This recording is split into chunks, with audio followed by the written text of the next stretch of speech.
Call this meeting of the Davenport Community School District Board of Directors to order. Director Kluhl, would you please read our board priorities?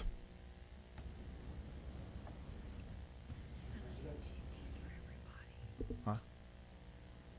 What's that? Yes. Everybody has this on their desk now. I would like to switch. I would like to read the board priorities since they're written right here for us. Thank you. This is great. Yeah.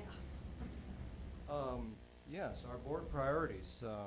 We've established the following priorities, probably a couple of years ago, which we thought that were very important in terms of trying to decrease the size of road bumps to quality education. The two priorities are, one, provide leadership and direction to improve the overall learning environment in our classrooms, schools, and district, including the health, safety, and security, and perhaps most important, the happiness of our students and our community and their families.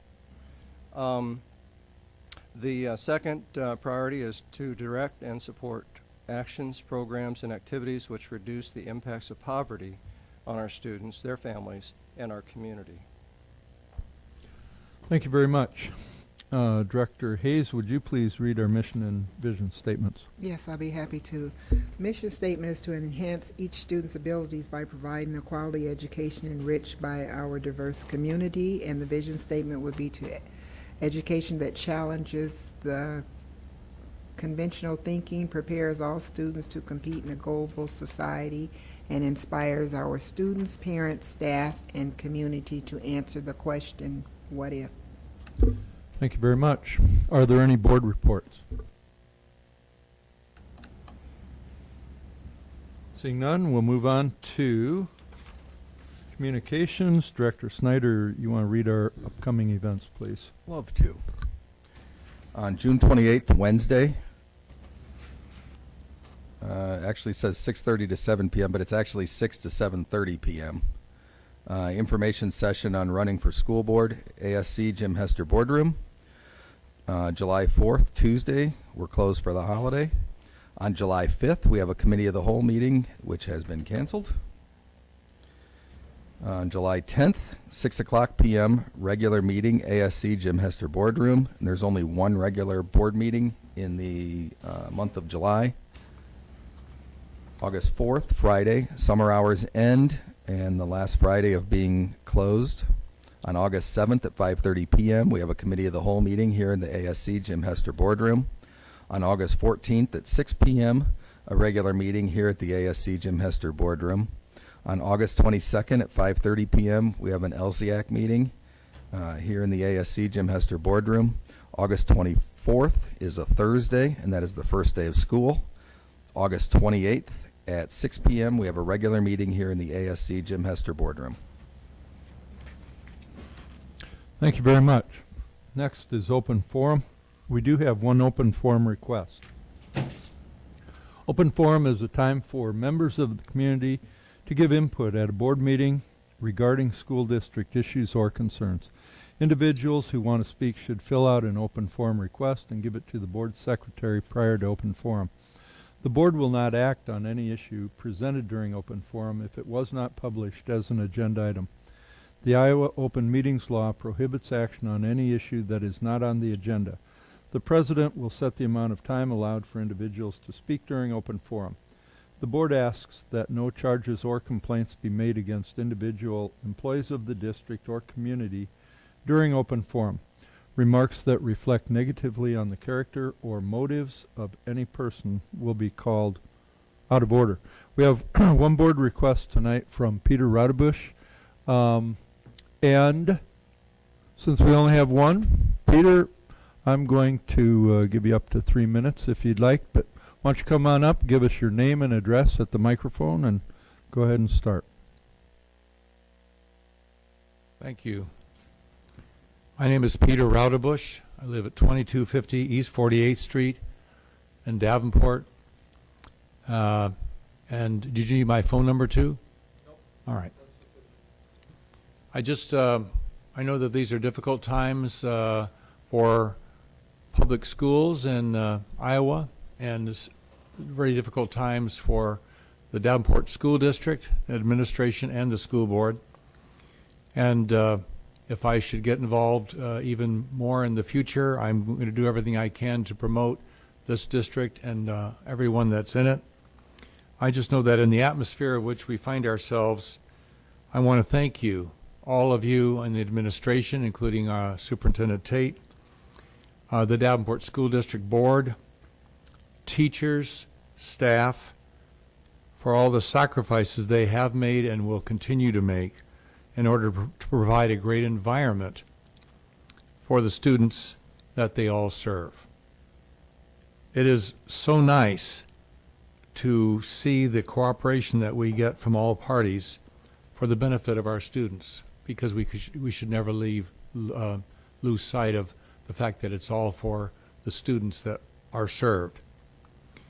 And one of the things that impresses me is that in this time with the difficult things that are happening and of which we're all aware, we find complete cooperation between the administration and the school board.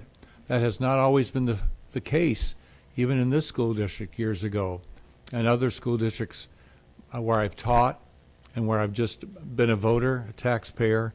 But I see that all that is happening, I'm appreciative of what that is, and I want to continue in any way I can to serve and to promote all that you do.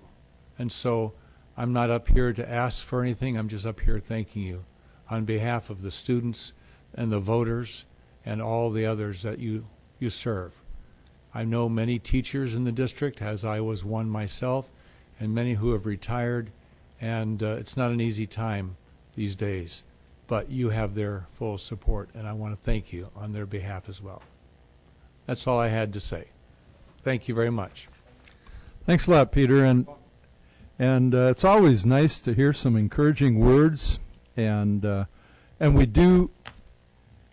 we hope that everybody in our community feels that freedom to come and talk to us at the board meeting. So thank you very much for that and for your comments. We'll move on to the consent agenda. May I have a motion? Mr. President, Director Snyder. I move that the board accept the consent agenda as presented. Thank you. Is there a second? Second. Is there any discussion? Okay, we'll call for the vote. Director Snyder, Yes. Director Hayes, Yes. Director Kluhl, Yes. and my vote is yes. Motion carries.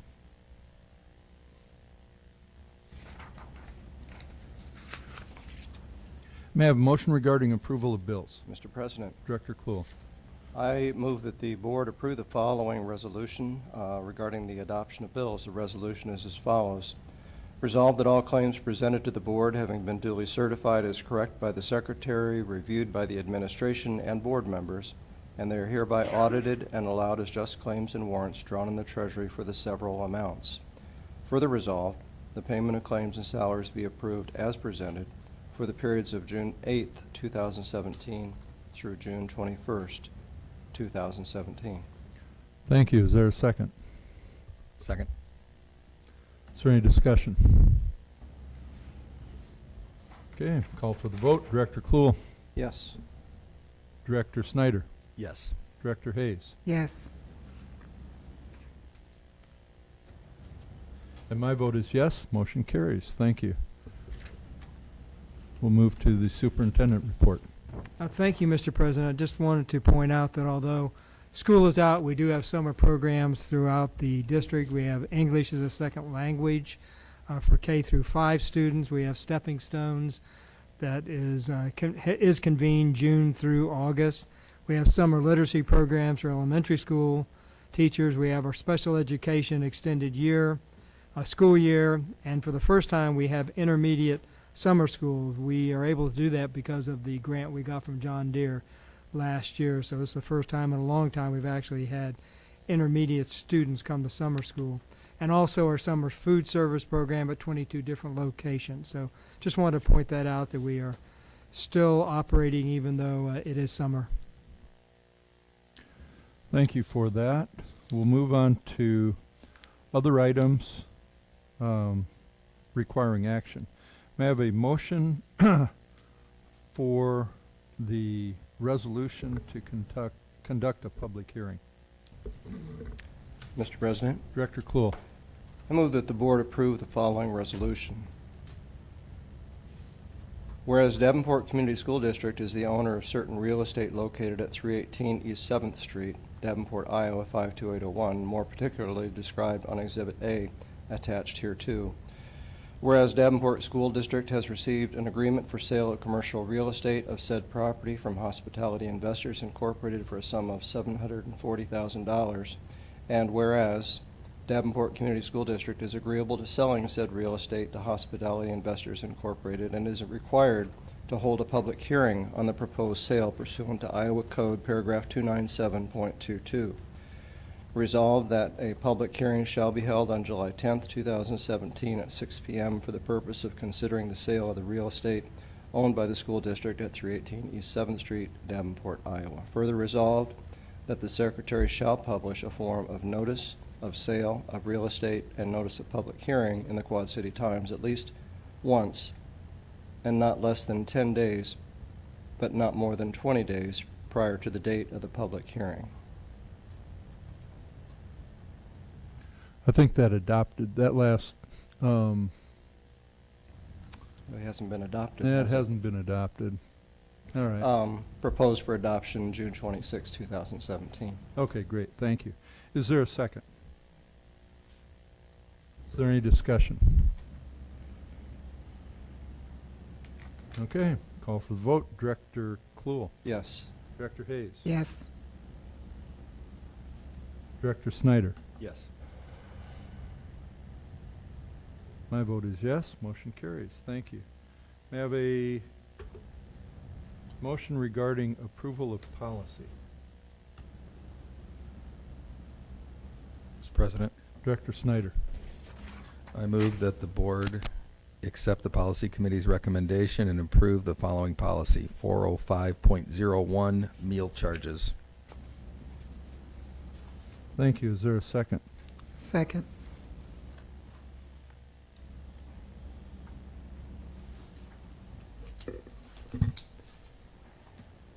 Is there any discussion? Director Snyder. At your desk, you'll find a thing that I had Mary print up. There was one change that I made after the fact, and I apologize. Where in the policy we had, for convenience, the district offers an online payment system, My School Bucks. We just removed the name of the provider. That way, if we ever change providers down the road, the policy is not corrupted. There's just no reason to have the name of the provider in there as long as we say that we provide an online payment system. So, and obviously it's something that can be up for discussion, but it just seemed senseless in my opinion. Any other discussion? Director Cluel. Were there any other changes to this policy from prior years? That I don't know because I didn't know anything about this until just a few days ago.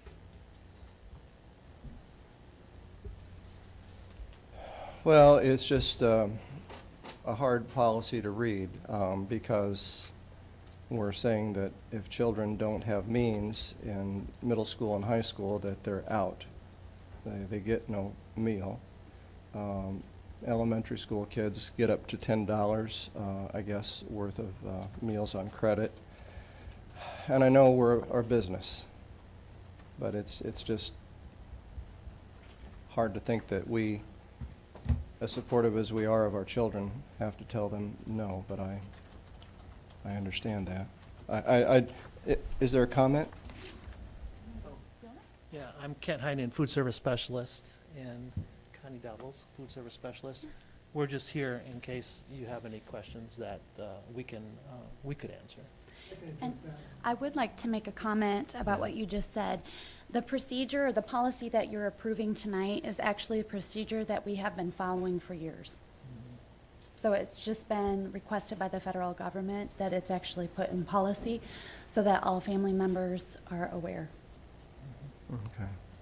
And although the policy says that intermediate and high school students won't get fed, they do. I mean, I check with the principals. I've known this is going on, but I checked today just to say, review with me what you do. Principals put $100 in a fund, and when a student needs the money, then they're loaned it. Hopefully it'll get paid back. But I would say on any given day, there's not high schoolers or intermediate school students who say that they couldn't get a meal that don't get a meal.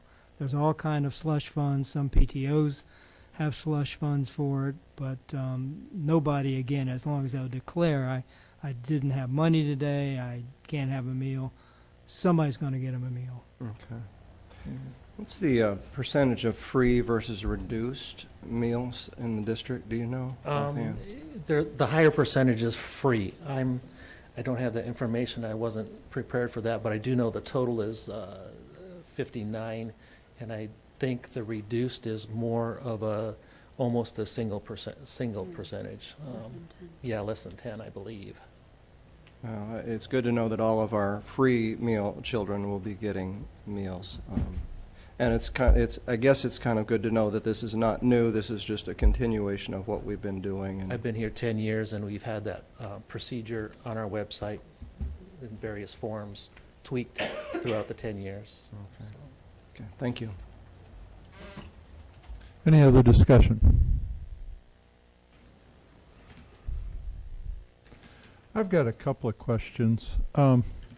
So this policy, the way that it's written, did we write it to comply with the rules or laws, or did we adopt it from either the feds or the state organizations? There was a mandate by the USDA. There's about 80 pages on the subject, and then the state made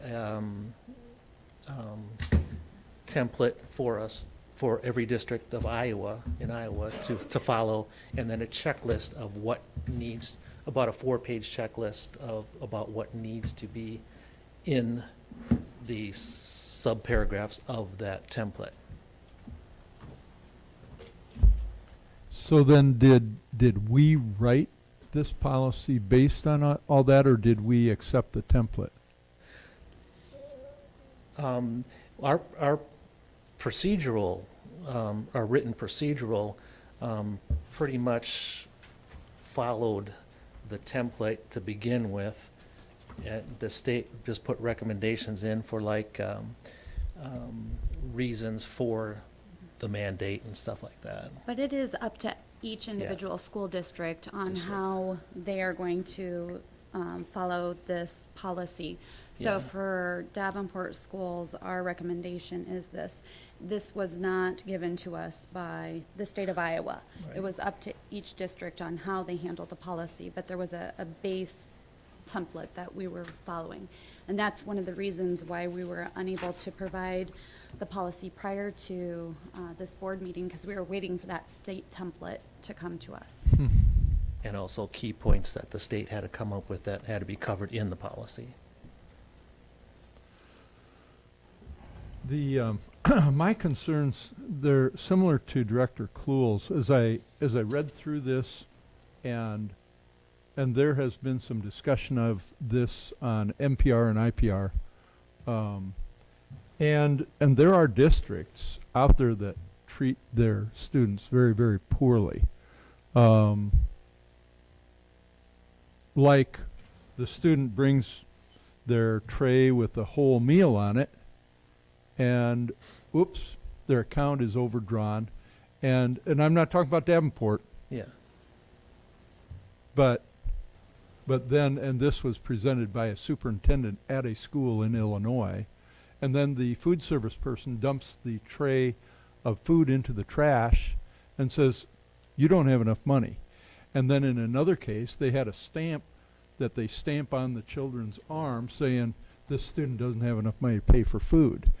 And and as I read it, I think the sense is we don't want to be highlighting that issue. Right. And I think, as the superintendent said, we have other ways that kind of get around all of this. But I thought, you know, it's good that we're humane and thoughtful. But some of these are really, they're hard. And I understand we have to be kind of fiscally responsible in this area. But as I thought through it, like here, one of them is that students who do not have sufficient funds shall be allowed to charge meals up to $10. And another one, it talks about families will be notified of outstanding negative balance once the balance reaches $5. And I thought, why not notify earlier? Okay. And Yeah. And Go ahead. why, I mean, what's the reason for $10? And is this really an issue? Do we have, is it in the hundreds or thousands of dollars per year? Our That- balance was negative 830 this year, Negative 830 and for the whole year. for the whole year. And when I started 10 years ago, it was 6,000. The reason USDA came up with these mandates for the states to figure out policies for districts is because of the likelihood of what you're talking about in Illinois and in some other districts of carrying such a large debt, and the USDA doesn't allow us to carry debt on the student meals. So they haven't then come up with a policy so that at least there's definition to what the student can owe and what the student can do. And Ralph, just to clarify, I'm not sure where you're reading about Right. the $5. I know. What's that? Yeah. It's on the last, I don't know, it's last paragraph. It's under the negative right account here. balances. It's the penultimate section of the whole Oh, policy. okay. Well, I was going to say currently, and we might need to update that in the policy, because currently, as a student comes through and their balance is starting to get less than $10, our cashiers start telling the student that your funds are getting lower. I think they'll actually tell them you have 2 days worth of meals left. Then at the very first day that is, they don't have enough money and it would be charged to a negative balance, that's when the cashier then will call the parents or contact the parents. As that negative balance continues to grow, each day the cashier contacts or makes attempts to contact the parents. And if they can't after the third day, that's when they get the guidance counselor or the nurse involved to get a hold of the Right. parents to see what the family situation is. Our cashiers do a pretty good job at collecting and notifying parents to bring money the next day. They make several phone calls a day, you know, your account is Right. negative, please bring money, and for the most part, it happens, so. And we're nice about it.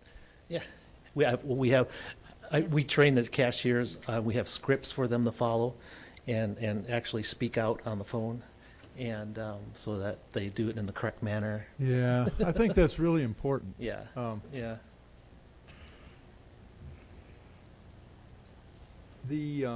And would we just throw food away if something like that happened? No, we would, well, the child at an elementary school, we wouldn't take away any food. Intermediate schools, we would probably hold their tray until they went to the principal's office and got a ticket for the account to use the principal's balance to pay for the meal. Or high schools have an opportunity to grab some money from a friend or something like that. We would hold their tray. Unfortunately, sanitation laws, after we hold it for a while, it doesn't allow us to use that food anymore. So I that's- know, and yeah. that's probably a different battle. Yeah, it is. That's very frustrating as well. Yeah. So the thing I just want to make sure that, I mean, $800 and some dollars, and the USDA, Marcia, they can't, do they have jurisdiction over us also? We do receive funding from the federal government, so I'm sure if we weren't following policies, that could impact the amount of federal dollars that we get from them. But if we've got $800 that hasn't been collected, then are they going to fine us for that, or what is the? It's, can I talk more? Please. It's considered an asset, so we hold on to that balance until we try to get to the parent to collect the funds from the parent. At that point, food service departments are not allowed to take that money off the books, so it would be referred to the accounting department. The accounting department would put it on their school fees for a while, and when the student leaves and everything, it would be up to the accounting department to defer that as take that off the books from there. Okay, so we don't continue to keep that year to year, right? I mean, If the every year student's you in, write I'm it sorry, off or do something. if the student's in school, we'll keep it on Right, on right. a But the fee. schools, the student graduated, they're gone, Yeah, and they owed us $50. yeah. We aren't going to go to collections or something like that. At this point, we don't. The balances of those negatives that we never collect are pretty nominal in this district. I don't know the exact numbers that we actually write off the books or goes on fees, but I do see the list, and a lot of times it's, only in $15 and less that goes on their fees that they pay the next year when they register. All right, I'll stop in this area. I just, like I say, the stuff I've heard from other districts Yeah, you see it in the press. has Yeah. been Yeah. bad, Yeah. really bad. And you're comfortable that this is what we've been doing, and it's a good approach to Yeah. treating kids with respect and trying to make sure that we're fiscally responsible. Yeah, I think everything's in place for that with our district, yeah. Okay, great. Thank you. Is there any other discussion, other questions? Director Kluhl. Well, it's good that you brought up the draconian ways of treating children that came across on NPR, and it's good to know in comparison that we aren't anything like that. I can't imagine that happening. But I'm glad that we had this discussion, because, I mean, one of our priorities is dealing with poverty. And I guess in some ways it's a shame that we can't put into policy what we're really doing. But I can see how, the principals probably need to work that very close to the chest, I guess. So we can't deal with that in policy. So I think this is a good discussion. I wish we could do more. I guess we all do, but I think that we're doing the best that we can under the circumstances. It would be great if we could somehow teach people how to fish rather than giving them fish. And maybe that's an area for the Poverty Committee to think about in the future. But I'm satisfied that we're doing the best that we can. Thank you. Any other discussion? I've got to say, I really appreciate those comments. I hadn't thought about it from the perspective of our priority, which is to direct and support actions, programs, and activities which reduce the impact of poverty on our students, their families, and our community. And I think you're right. This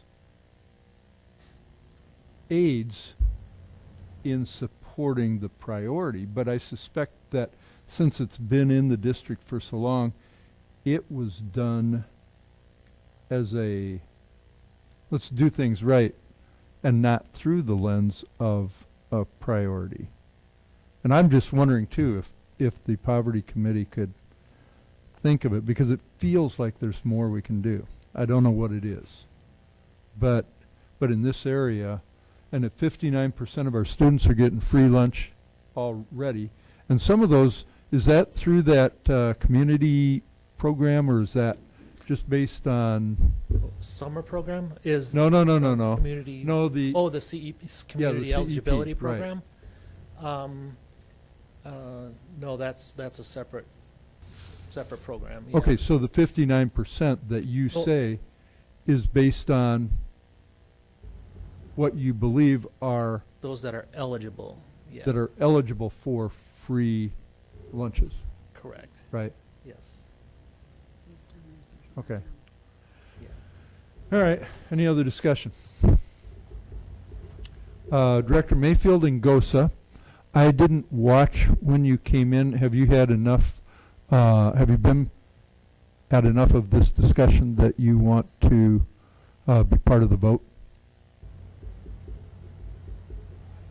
You do not? Director Mayfield? I'm going to call for the vote here in a minute. No, I'll abstain because I didn't hear the beginning. Okay, that's what I I'm wanted sure to check. what I'm voting for. Right. So. Right, okay. I will not call Director Goser or Director Mayfield on this vote, so. Okay, thank you for that, and with that, and thank you both. It was Thank you. Kent, and I missed your name. That's okay. My name is Connie. Connie Dobbles. Connie, okay, thank you. Thank you both for helping us out there. Absolutely.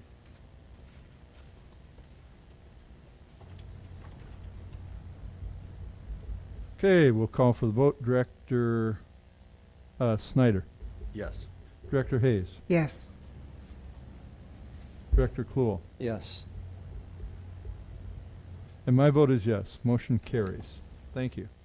May I have a motion regarding membership in Urban Education Network of Iowa? Mr. President, Director Hayes. I move the board approve the 2017-18 annual membership in the Urban Education Network of Iowa for the annual rate of $7,500. Thank you. Is there a second? Second.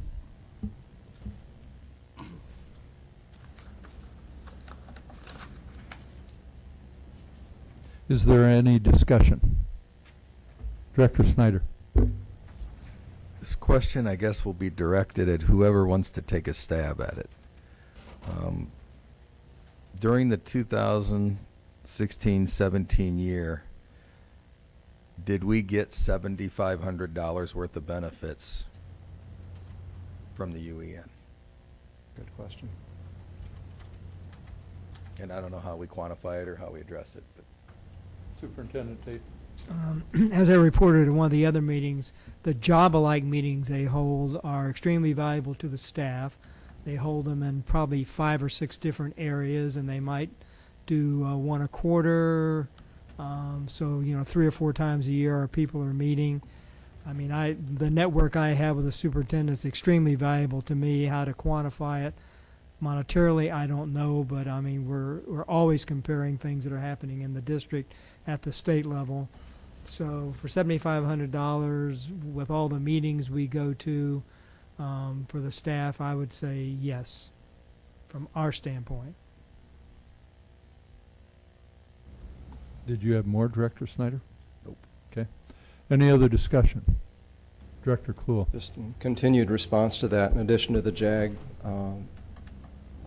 assistance is, and we can't count on it every year, but the last couple of years, UAN has funded half of our transportation costs for get on the bus day going to the Capitol and covered the cost of box lunches for totally, which is substantial. And I think following up on that is also the intellectual, you call it intellectual property, the work that Margaret Buckton has done for us, especially in terms of our legislative efforts this year.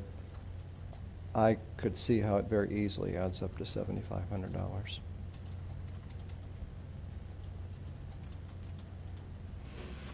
Any other discussion?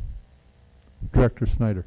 I will say the reason I asked that is I realize this is only $7,500, but it's $7,500, and when you don't have enough spending authority to pay your rent, you don't go join a country club because you feel like you deserve it, and that's the way I've been looking at it.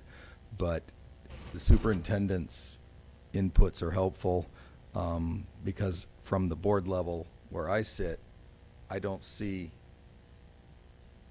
the benefits of the $7,500. So that's why I asked.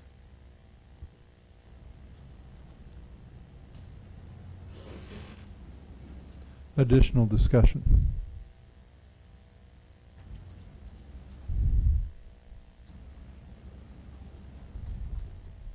I hadn't intended to say anything here, but I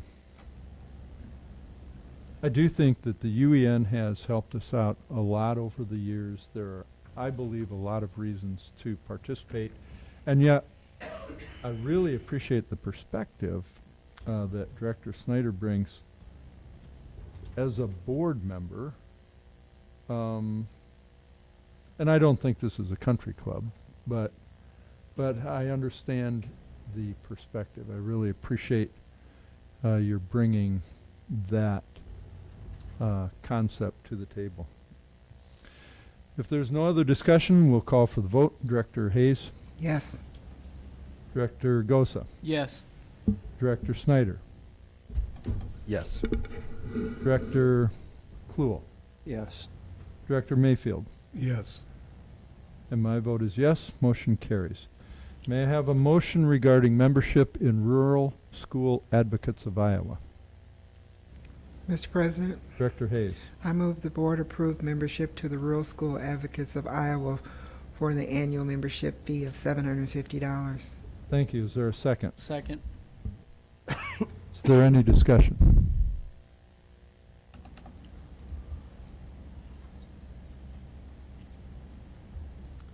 Seeing none, we'll call for the vote. Director, yeah, hang on a minute.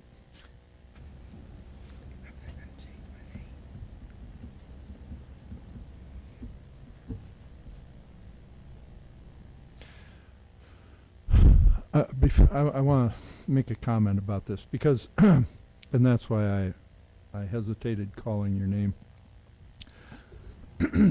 We don't normally, even though this is only $750, I think that Rural School Advocates of Iowa is an important organization. It's one that we joined, I think, last year for the first time.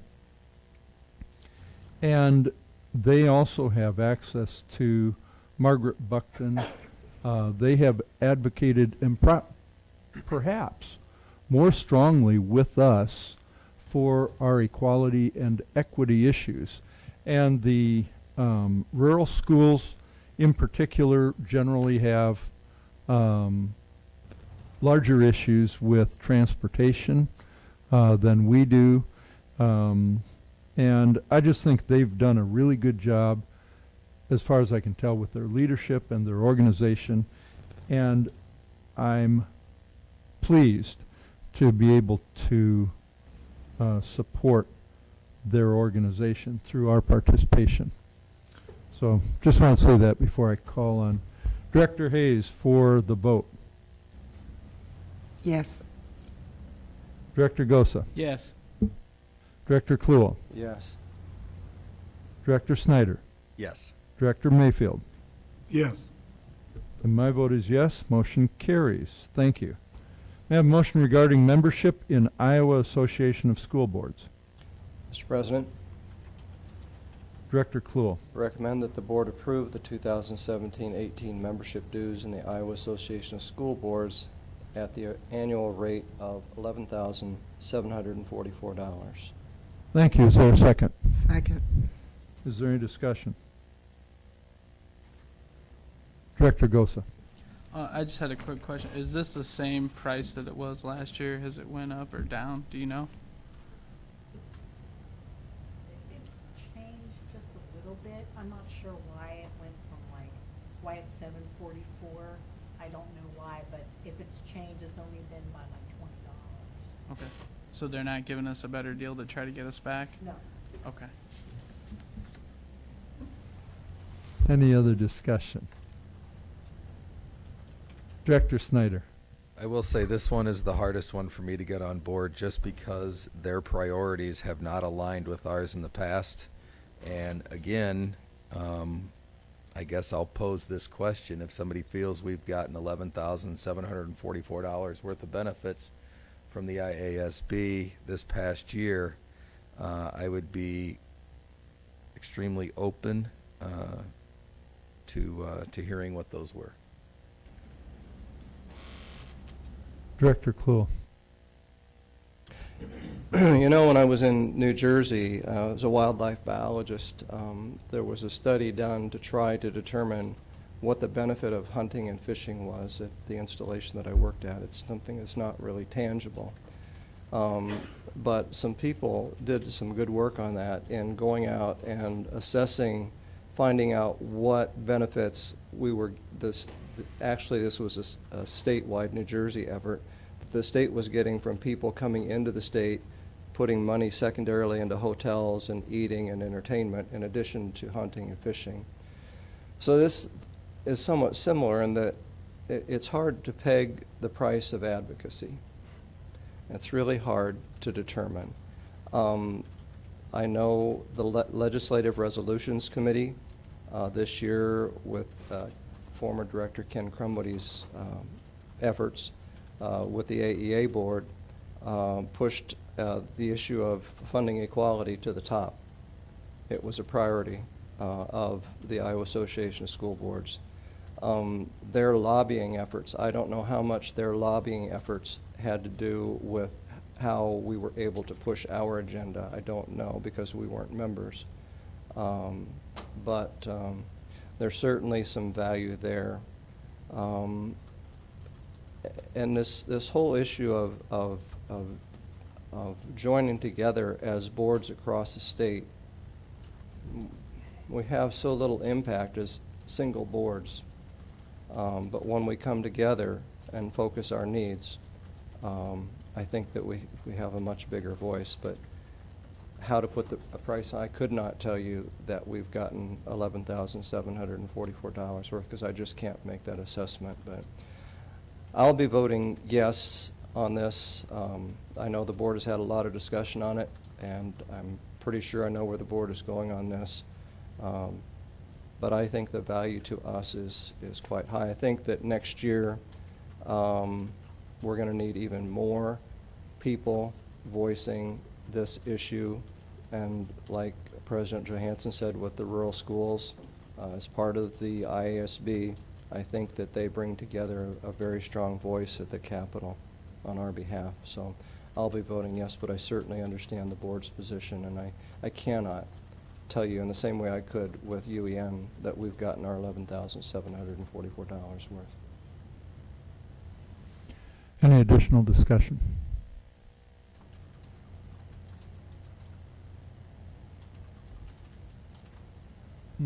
Director Mayfield. You know, I almost feel listening to you, Rich, and trying to use a quantitative measure as to which one of these organizations is going to help us the most.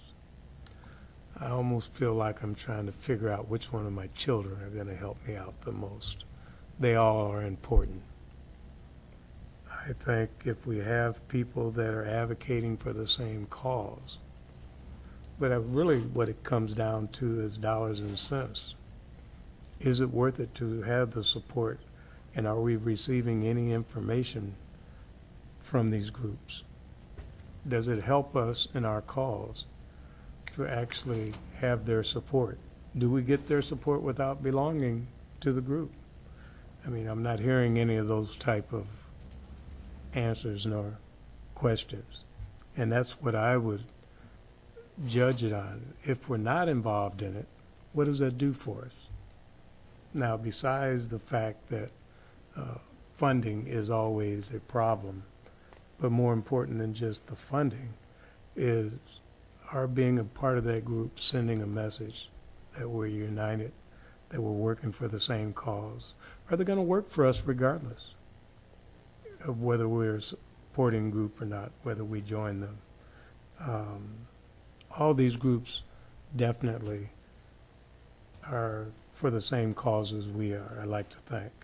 So I would vote for it only because I think it's important. But when you say you're voting for something, are you willing to fund it? That's really the key. And how do you say I'm for it if we have the money to do it? But anyway, I just wanted to mention that. Any other discussion? Director Snyder. I will say one other thing that, as a board, we're asking all departments in this district to make concessions and to, take cuts to, to get through this as a district. And I realized that our board budget was just kind of plucked out of midair, but I still can't help but feel that we are blatantly violating and exceeding our board budget because it's something that we feel is important, but yet other departments too could justify not meeting their budgets and say, well, it's something we should have. I think every department could come up with a long list of reasons why they shouldn't have to make cuts, but yet we're still expecting cuts. That's why this is just hard for me to get behind. I realize it's only $11,744, but as our budget is basically listed right now, that's a huge chunk of our board budget.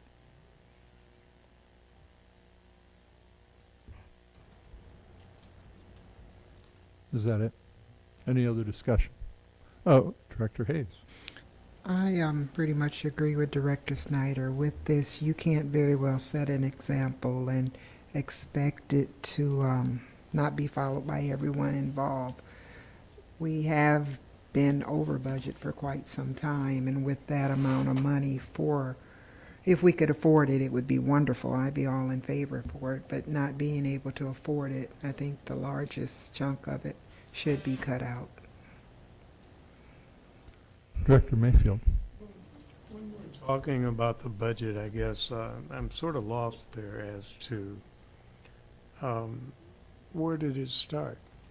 Did we arbitrarily pick a number and say this is what the board gets? And now we're going to start cutting from that perspective? I mean, where did it initially start at? Are we talking, where did it start at 2 years ago, 5 years ago, 30 years ago? And wherever we started at, we need to shrink the budget because we're shrinking it in all departments. So are we even efficient as far as what we're budgeting to begin with for the board to do its job? Information is so important. And if we're not getting the information that we need, are we helping or hurting the school system? We can cut any department arbitrarily. But where did we set the budget to begin with? Was it adequate to begin with? And I can't be the judge of that because I wasn't here.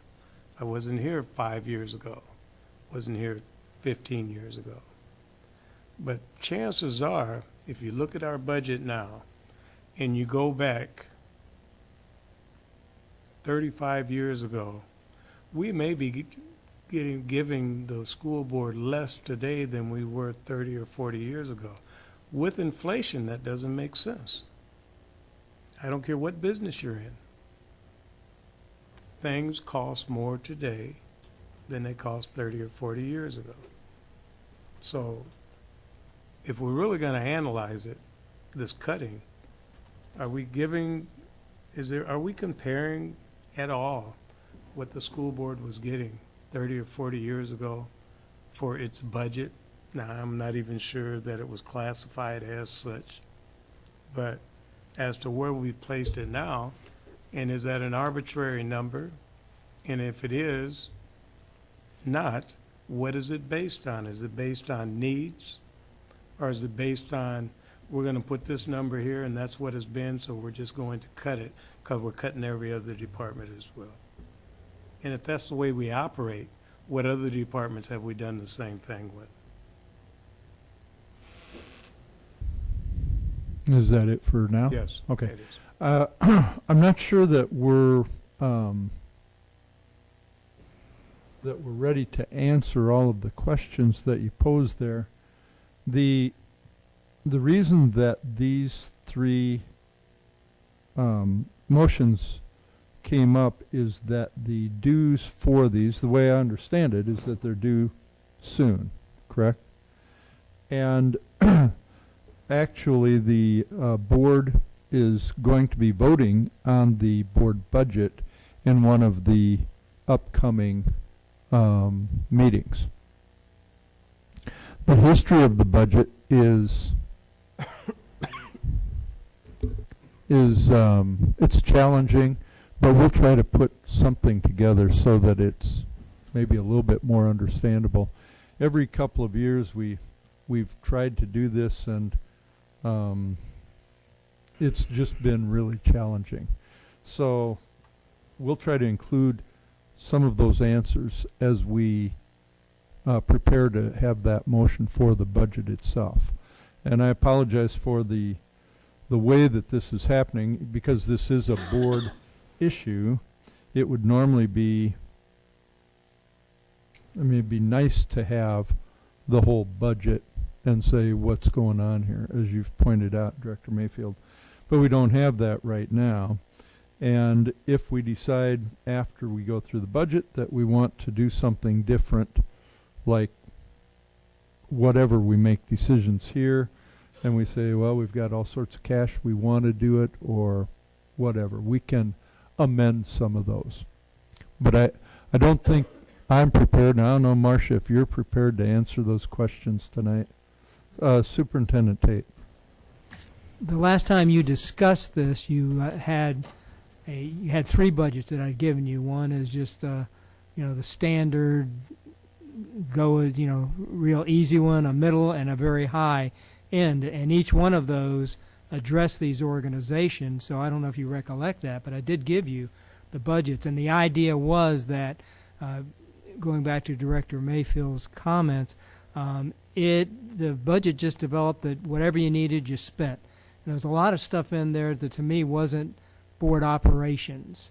And so I actually took those things out because I thought you should deal with a budget that was actually operating, what it cost you to be a board. And so, again, when you come back to decide on your budget, it'll be one of those three, I guess, or you can even go lower than the low end or higher than the Cadillac and do what you want. But I did give you three budgets, and again, that is now what you should look at for operating. The other stuff, like I said, things were just tacked on. We moved things out of your budget into mine now, so I have it. So, thank you for that explanation. Any other discussion? Director Hayes. I guess just more of a statement, and Dr. Tate, please correct me if I'm wrong. It's almost like you said, the way I took it, whatever it was we needed, we would make it happen with the shifting around of some of the things like the advertisement or like the postings for the Times, different things like that. You were going to take that, what we needed, though we were able to use it. It's just that what we have to learn to be good stewards over it. and I think that was it. Again, there's three choices, and where do you want to be on those choices? And once you decide, then you do have to be good stewards and take that tack. And I think the IASB was on the Cadillac version. Any other discussion? Director Snyder. I guess just for the record, that document is in our last regular meeting's agenda. Thank you. Anything else? I've got a few comments. Sometimes I get frustrated because things maybe don't work the way I think they should. The IASB, I've asked for concessions from them for years. I think that the 11,000 whatever is expensive. I think all of the comments that were made this evening are appropriate. I like the IASB. I really like its leadership. It's led by their CEO is Lisa Bartusik. They have a CFO, Galen Hauser, and I think that they generally do a good job. but in my notes, I used the word effectiveness. Oh, and SSA. And when I think about their effectiveness, and this past year, I think we got, what, 1.25%, is that right? For SSA? I'm asking Director Kluhl, you would, Well, we ended up with one, well, Yes, one yeah. by the time we got done, right? yes, but SSA was 1.25, yeah. Yeah. And and when I look at that, and I've oftentimes questioned how effective any of us are when it comes to trying to talk to the legislature or to the legislators. And I do not have confidence that any of our advocacy efforts really make a difference when it comes to talking to legislators.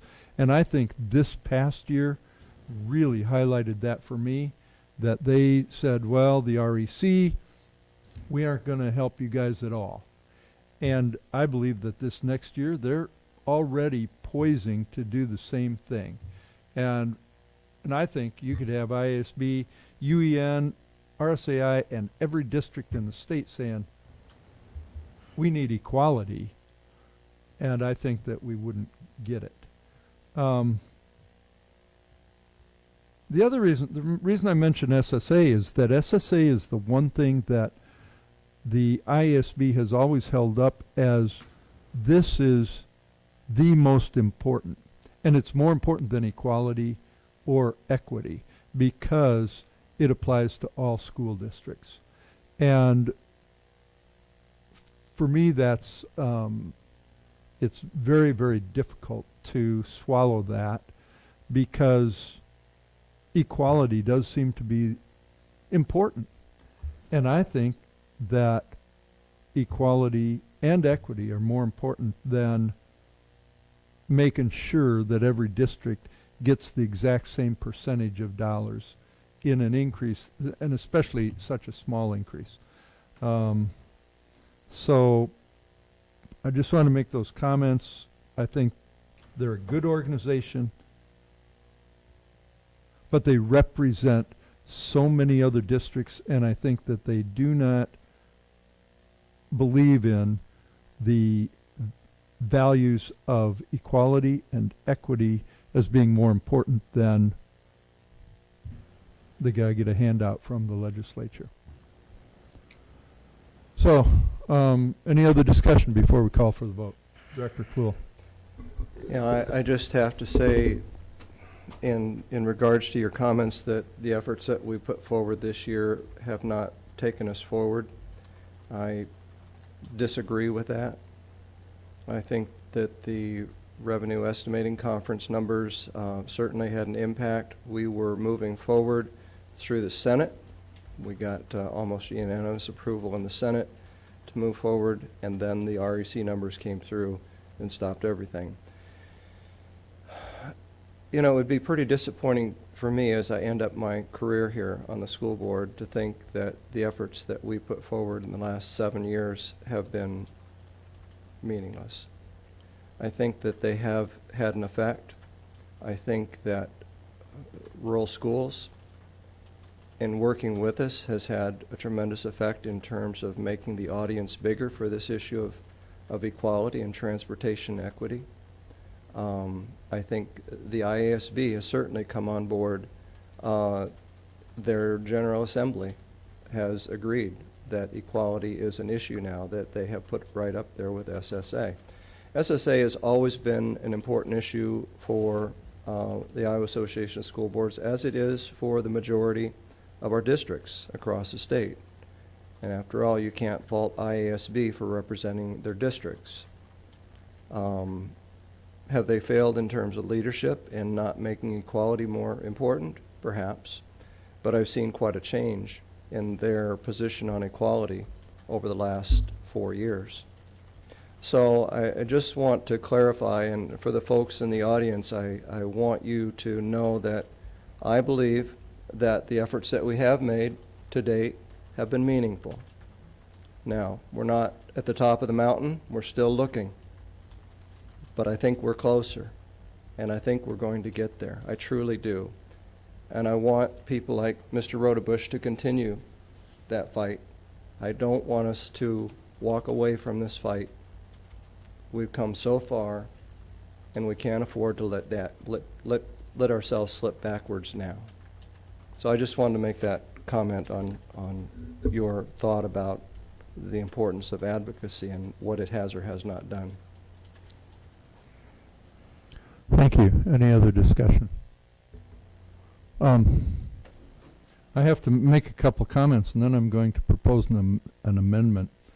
I do believe that Director Kluhl's leadership in these efforts over the past at least 12 years have been extraordinary, and I think those efforts have made the difference in advocacy on behalf of all Iowa students, which is what this is all about. This is not just Davenport. This is for all Iowa students.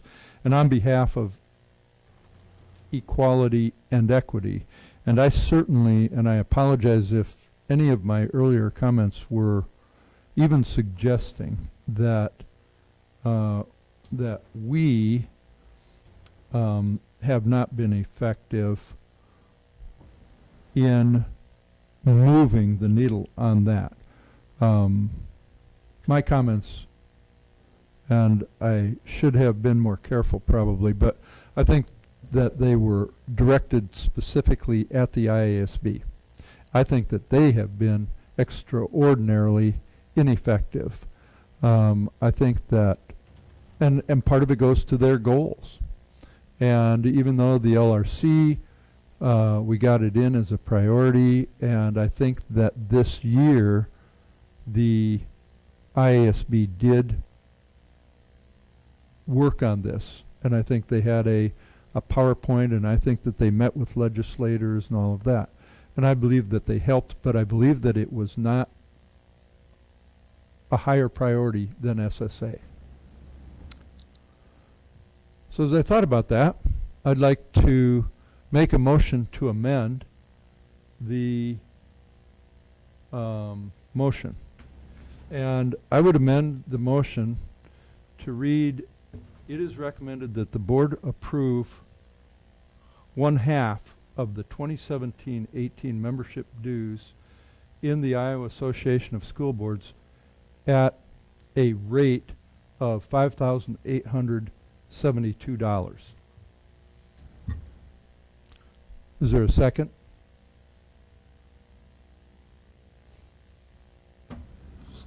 Not the first time you haven't got a second. All right, the motion dies for lack of a second. Let me just say that the reason I propose that is that it might have given the IASB a chance to move forward. I do appreciate their advocacy efforts, but I think that this is going to be a really, really hard year with the REC. Without your leadership as you leave this board, I think it's going to affect the whole state of Iowa. It's going to affect the legislature. It's going to affect every single Iowa student that doesn't see equality and equity. And in the future, it's going to be really, really hard for somebody to fill the shoes that you've been filling for all these years. And so I was hoping maybe ISB could try. So I apologize for speaking too long on this issue. Any other discussion? Okay, we'll call for the vote. Director Kluhl. Yes. Director Gosa. No. Director Snyder. No. Director Mayfield. Yes. Director Hayes. No. And my vote is no.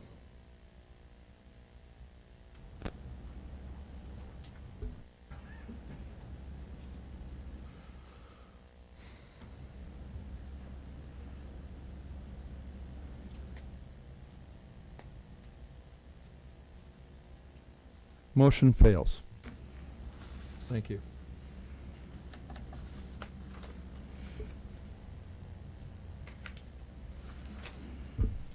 May I have a motion regarding approval of bid to Precision Builders? Mr. President, Director Snyder. I move that the board approve the administration's recommendation to accept the lowest responsible and responsive bid of $1,424,917 to Precision Builders for the Sudlow Secure Entry Project, including alternate 1 and alternate 2. Thank you. Is there a second? Second. Is there any discussion? Director Snyder.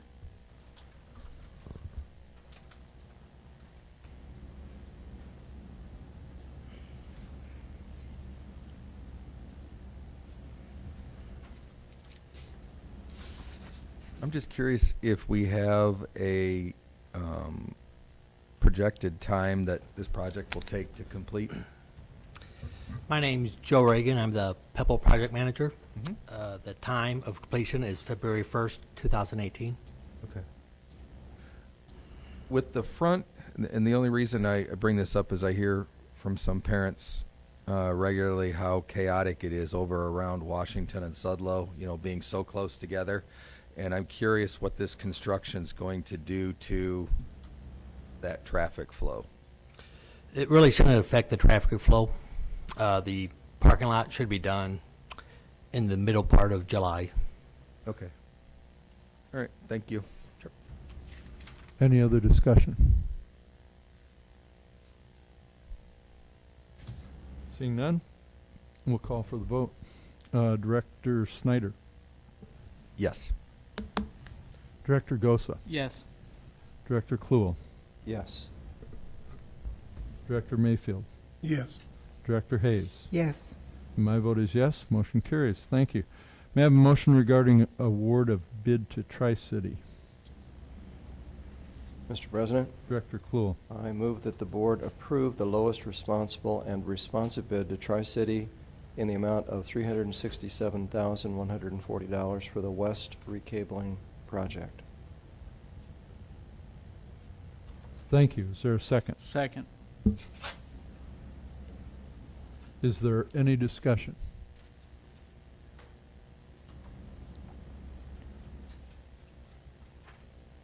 Director Kluel, did you? Well, Rudy's here. I was hoping there was a question. I don't have one personally.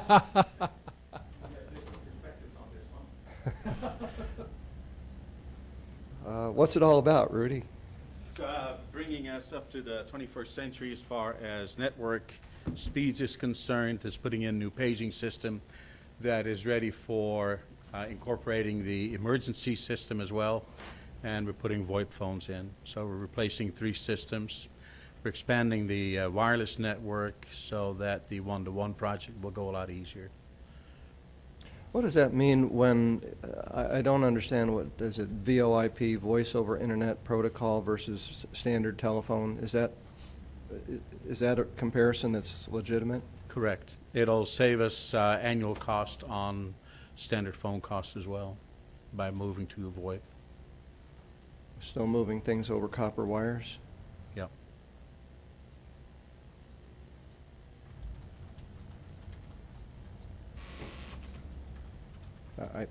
That's the limit of what I can ask. Mr. Engineer, do you have a question? I don't know yet. I have maybe more of an analogy than a question.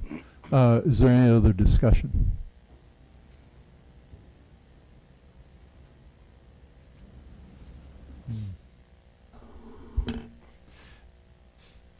Maybe I'll ask a question based on my thinking of the analogy. So it was interesting, as Director Kluel said, still moving stuff over copper wires. What do you think of that question? Until we are a district of incomparable wealth, that is about what we can do. Going over fiber is the next option. We are having fiber connections between our different closets at the buildings, but doing everything over fiber is just beyond financial reach, which would be the next best thing. The city at one point was planning to run fiber, right? And they were going to run it down through a corridor that would match the district needs, the way I understood it, for our schools. Is that correct? That is correct, but that would only get us to the building. What we're doing is everything inside the building. Muscatine is a small town, but they're in the process now of bringing fiber to every home. But once it's at the house, beyond that, it's copper still. So your product is delivered to your house a lot faster, but inside you're still bound by the old-fashioned copper stuff. If you make your copper bigger, does it increase your speed? No, the reason we're going to 6, we're changing our network cabling is because they twist these wires in certain ways that makes the traffic go faster than we've ever been able to do before. But that's an invention within the copper and the way the wire is put together. So the reason I'm asking these questions really is that when we think about the future, and we all know that sometimes we get caught up in spending money on stuff because that's the way we do it right now. And Director Kluhl has admonished us occasionally for not thinking more in the future, meaning we're planning on, and one of the issues that came up was over at JB with respect to parking. Mm-hmm. Do we need to have all that parking, or is green space more important? Where are we going in the future? And when I think about these thoughts and comments, and when you say we need incomparable wealth, and I'm thinking, but if the future is light speed, and speed is really important to IT, right? Yes, sir. I mean, that's like it. In a school district, however, we need to also look at the economics of the whole thing. And I have a son who works out in the industry, and even they are limited to how much money they can spend on making things go faster. An advantage we're also having with the 6A, we can put power through there. So now rather than having to run a power cable to, for example, a camera or a wireless access point, now I run that through the same cable as I do the data. That's a whole step ahead of where we are currently. All right, it's probably not, it's beyond the scope of this issue to talk about the future probably too much. You've said this is the best option. For now, this is the best option, yes. We've done 20 years with our current cabling, and this will get us back to the next 20 years. And nobody knows what's going to happen a year from now. And we'd like bigger, quicker, faster, more modern technology, but it's just out of reach economically. Okay, any other discussion? Okay, thank you, Rudy. All We'll call for the vote. Director Kluhl. Yes. Director Gosa. Yes. Director Snyder. Yes. Director Mayfield. Yes. Director Hayes. Yes. And my vote is yes. Motion carries. Thank you. There are no discussion items tonight.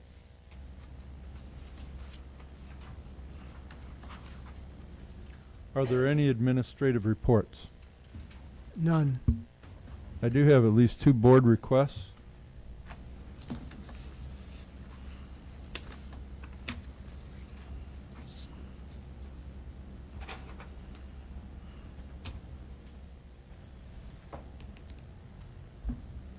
First is a board request from Director Kluhl, dated today's date, information request.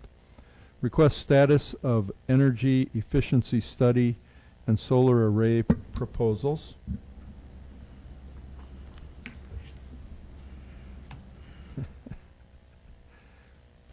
The request is being made to get the information.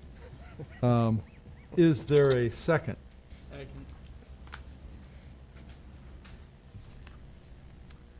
All right, thank you very much.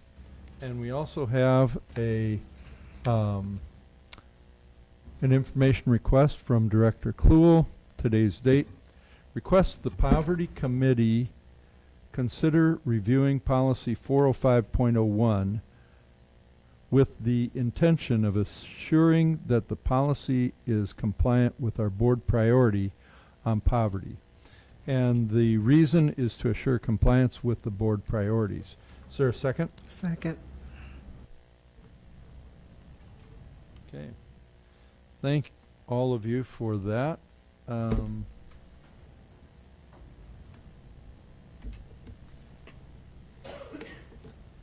Looks like that's about it. Nope. And we're running so far ahead of schedule, it's almost unbelievable. But I would ask for a motion to adjourn. So moved. Is there a second? All those in favor say aye. Aye. This meeting is adjourned.